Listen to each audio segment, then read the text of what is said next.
Hey guys, for this video, I'm going to show you how to install NDI plugin for OBS MacBook.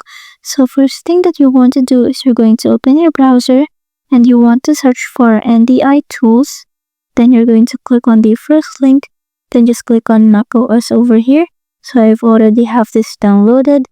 So I'm just going to click on the installer. Then you're just going to click on allow, then click on continue.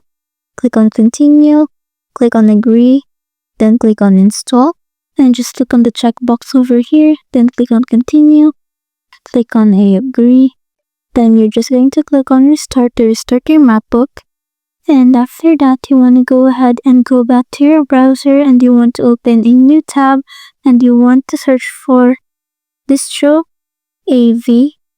NDI OBS, then you're going to click on the first link. Then you're going to click on go to download and you want to scroll down and you're going to click on the file download that is compatible with your computer. So I'm going to click on the macOS. Then you're going to click on the installer. Then you're going to click on continue, click on install. Then click on close, click on move to trash. Now you're going to double click on OBS, then quit. Then you're going to click on OBS again. So what we did was we restarted OBS. And now if you go to the very top and you click on tools, you will now see NDI plugin over here. So that's it. Thanks for watching.